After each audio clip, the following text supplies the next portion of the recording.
So, gentlemen, welcome to the show. I'll start with you, Shiva.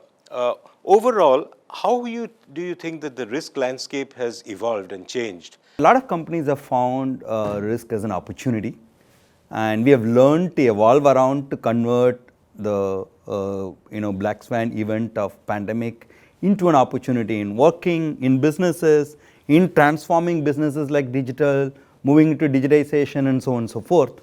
And we do carry out a CEO survey year after year. Just to give you an idea, the latest survey talks about over 80% of the CEOs believe that technology change is disrupting their ability to manage their businesses.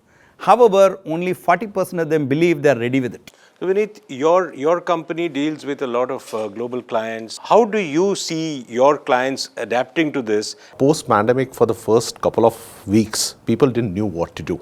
But when it looked like it's going to last year, everybody started reimagining their business models. And that's where the digitization and the technology played a very, very important role.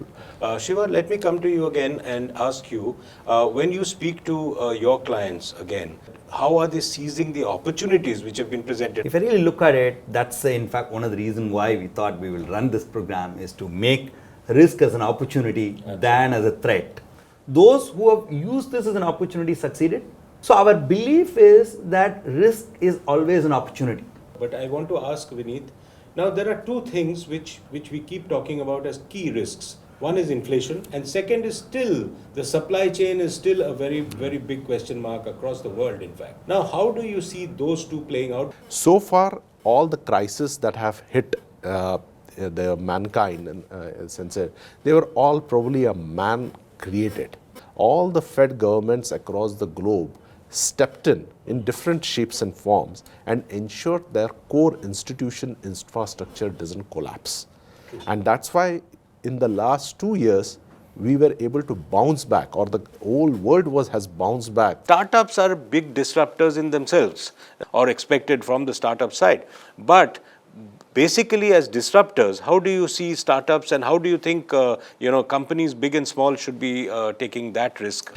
See, some startups, the positive part is their innovation quotient is probably much higher than anyone else.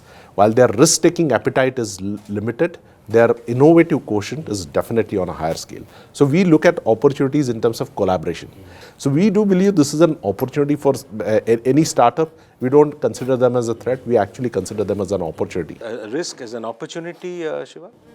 It's absolutely, I think risk is an opportunity. In fact, risk determines the human progress and business progress. Every business successes, if you've seen it, somebody has taken a risk.